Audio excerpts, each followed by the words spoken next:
Hello दोस्तों, आप सभी का हमारे चैनल खबर मंथन में स्वागत है। 7 जिलों में फिर बिजली कटौती करेगा डीवीसी। वहीं रेलवे की ओर से बड़ी राहत, प्रवासी मजदूरों के साथ सभी लोगों को मिलेगा इसका लाभ। हेमंत सरकार ने अनलॉक 2 को लेकर और भी बड़ी राहतों का ऐलान किया है। वहीं चीनी वायरस की वैक्सीन को लेकर आ रही है बड़ी खबर। वंदे मातरम मिशन के तहत विदेश में फंसे लोगों को फिर से भारत लाया जाएगा।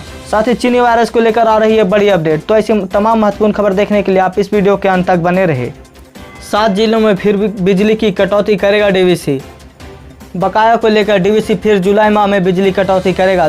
धनबाद, गिरिडीह, बोकारो, कोडरमा, रामगढ़, चतरा और हजारीबाग जिले की जा रही बिजली आपूर्ति में कटौती की जाएगी। इस संबंध में डीवीसी ने JBVNL को सूचना दिया है। डीवीसी मुख्यालय कोलकाता के कार्यकारी निदेशक कमर्शियल अंजन डे ने कहा, बिजली आपूर्ति के एवज में JBVNL पर 5600 करोड़ रुपए से अधिक का बकाया है।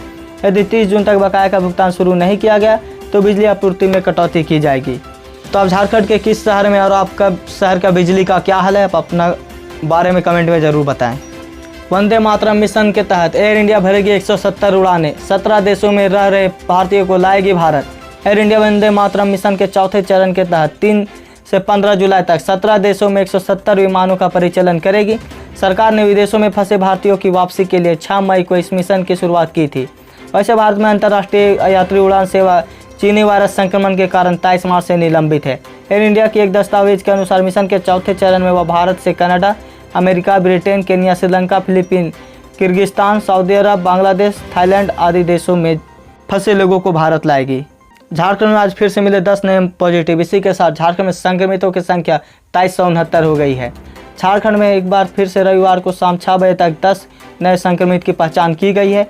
इसमें 4 गिरिडीह, 3 गढ़वा, 2 मरीज हजारीबाग से मिले हैं। रांची के निजी अस्पताल में भी एक निजी पॉजिटिव मरीज मिला है। राज्य में अब तक चीनी वायरस से संक्रमण से कुल 13 मौत हो चुकी है। कोल ब्लॉक नीलामी में हेमंत सरकार का दोहरा चरित्र। भाजपा प्रदेश अध्यक्ष एवं सांसद दीपक प्रसाद ने आज हेमंत सरकार पर कहर पर पाते हुए कहा कि हेमंत सरकार कोल ब्लॉक नीलामी के मामले में दोहरा चरित्र अपना रही है। प्रकाश आज प्रदेश कार्यालय में आयोजित प्रेस वार्ता को संबोधित कर रहे थे। साथ ही उन्होंने कहा कि राज्य सरकार के आला अधिकारियों ने मोदी सरकार द्वारा कोल ब्लॉक नीलामी के निर्णय का स्वागत किया है। मोदी सरकार को नीलामी संबंधी निर्णय की सराहना करते हुए धन्यवाद कहा है। वहीं दूसरी ओर मुख्यमंत्री इसकी मीडिया पर बयान देकर विरोध जताते हैं। इस पर आपकी क्या राय है? क्या कोयला खदानों की नीलामी होनी चाहिए या नहीं? आप अपना राय हमें कमेंट में ज़रूर बताएं। राज्य में आज से 2 दिन और भी बारिश होने की है आशंका। मौसम केंद्र रांची के निदेशक SD कोटाल के अनुसार राज्य के उत्तरी जिलों में अच्छी बारिश का अनुमान है। पलामू, चतरा, हजारीबाग, कोडरमा, देवघर और गोड्डा आदि जिलों में भारी बारिश हो सकती है। 29 जून से 2 जुलाई तक कुछ जिलों में हल्की बारिश हो सकती है। वहीं झारखंड में अब तक मानसून का सामान्य अच्छा रहा है। पेट्रोल डीजल की बढ़ती कीमत के विरोध में RJD ने निकाला साइकिल मार्च। चीनी वायरस के संकट के बीच देश में पेट्रोल डीजल की कीमतों में लगातार वृद्धि हो रही है। वहीं तेल की कीमतों में हो रही बढ़ोतरी को लेकर झारखंड राष्ट्रीय जनता दल ने केंद्र सरकार के खिलाफ मोर्चा खोला है। रविवार को राजधानी रांची में RJD के नेता और कार्यकर्ता सड़क पर उतरे हैं। देश अध्यक्ष आशुतोष रंजन के नेतृत्व में पेट्रोल और डीजल के दामों में वृद्धि के खिलाफ साइकिल मार्च निकाला गया, जो अल्बर्ट चौक से निकलकर सुजाता चौक होते हुए कचहरी तक गया। उन्होंने कहा कि यदि इस पर जल्द ही काबू नहीं किया गया तो आम जनजीवन व्यस्त हो जाएगा। आपके जिले में पेट्रोल की क्या रेट है, आप कमेंट में ज़रूर बताएं। रेलवे की ओर से बड़ी राहत। अब 12 अगस्त तक की टिकट बुकिंग का पैसा होगा रिफंड।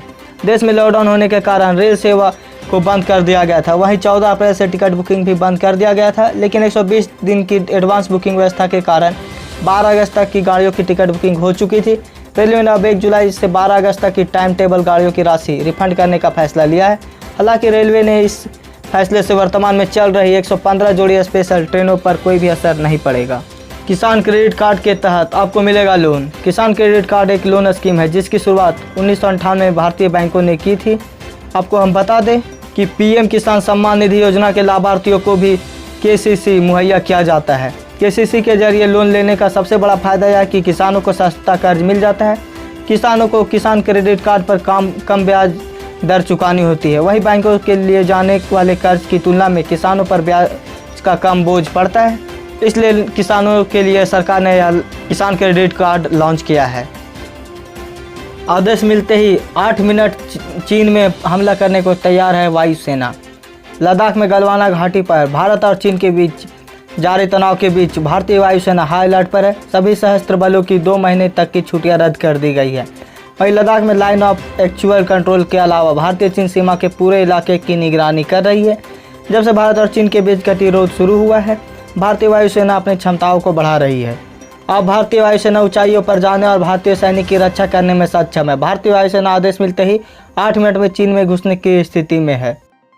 रामदेव बाबा की क्रोनिल दवा पर स्वास्थ्य मंत्री का बड़ा बयान। देश में चीनी वायरस को लेकर हाहाकार मचा हुआ। आए दिन देश में चीनी वायरस संक्रमित मरीजों की संख्या बढ़ती जा रही। इस बीच योग गुरु बाबा रामदेव की पतंजलि ने कोरोना की दवा बनाने का दावा किया है, जिसको बाबा रामदेव ने मंगलवार को लॉन्च किया था। लेकिन लॉन्च होते ही बाबा रामदेव की यह दवा क्रोनिल विवादों में आ गई है। इससे पूरे मामले पर अब केंद्रीय स्वास्थ्य मंत्री डॉक्टर हर्षवर्धन ने बयान दिया है। केंद्रीय स्वास्थ्य मंत्री डॉक्टर हर्षवर्धन ने कहा, आयुष मंत्रालय जांच कर रहा है और मुझे पता चला है कि आयुष मंत्रालय ने बाबा रामदेव से सारी जानकारी हासिल की है। एक कार्यक्रम के दौरान डॉक्टर हर्षवर्धन ने कहा कि व्यक्तिगत तौर पर मैंने उसका कोई भी अध्ययन अभी तक नहीं किया है। बदला स्कूलों का पैटर्न, हुआ यह बड़ा ऐलान, देश में भर में होगा पूरा लागू। स्कूलों की पढ़ाई 15 साल बाद नया बदलाव होने जा रहा है। यह बदलाव भारत के स्कूलों की पढ़ाई के स्ट्रक्चर में होगा। National council of education research and training ने इसकी तैयारियां शुरू कर दी है। स्कूलों में पढ़ाई पर नेशनल करिकुलम फ्रेमवर्क पर आखिरी रिपोर्ट इस साल दिसंबर तक पेश की जाएगी। फिर इसके बाद देश में स्कूलों की पढ़ाई में बदलाव होगा। मानव संसाधन विकास मंत्रालय ने बयान जारी करते हुए कहा कि स्कूल एजुकेशन पर नेशनल करिकुलम फ्रेमवर्क की शुरुआत हो चुकी है। इसके तहत टेक्स्ट बुक पर भी परिवर्तन किया जाएगा। गलत दिशा में वाहन चलाने वालों के खिलाफ दर्ज होगा मुकदमा। झारखंड में यदि आप अभी तक गलत दिशा में वाहन चला रहे हैं तो मुकदमा दर्ज हो सकता है।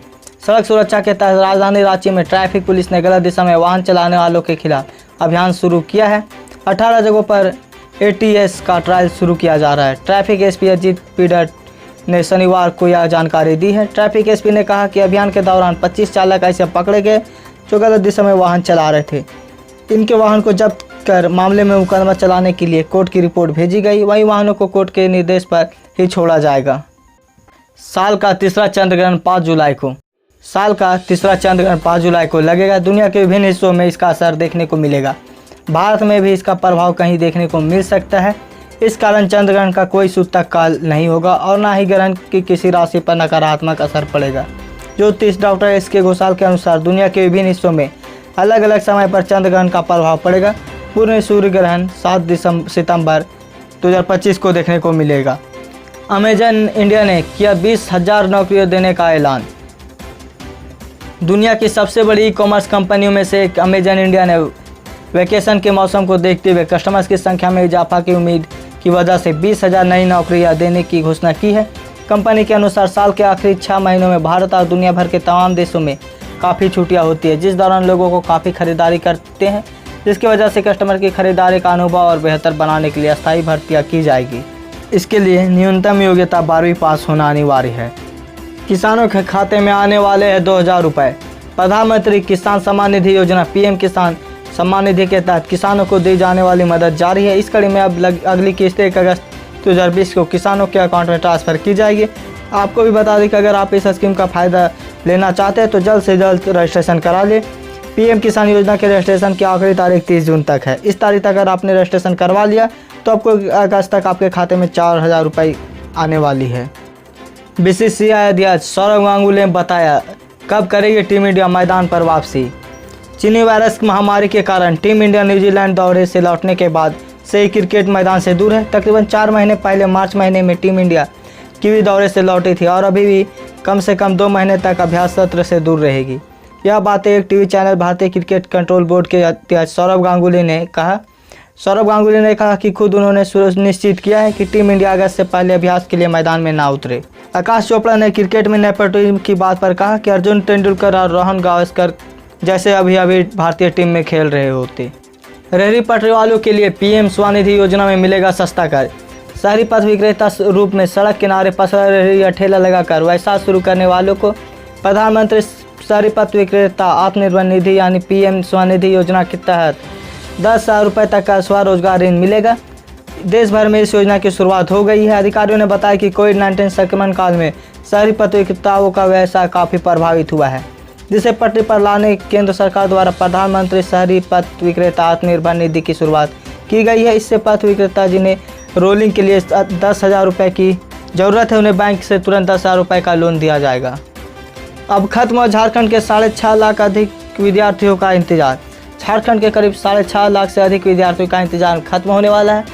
झारखंड मैट्रिक व इंटर का रिजल्ट जल्द ही लागू होने वाला है। झारखंड एकेडमिक काउंसिल अब रिजल्ट जारी करने को तैयार है। काउंसिल के अध्यक्ष अरविंद कुमार सिंह ने बताया कि रिजल्ट के जुलाई के पहले सप्ताह तक जारी किया जा सकता है। जैक के अध्यक्ष ने कहा कि जुलाई के पहले सप्ताह में 10वीं और 12वीं का रिजल्ट प्रकाशित कर दिया जाएगा।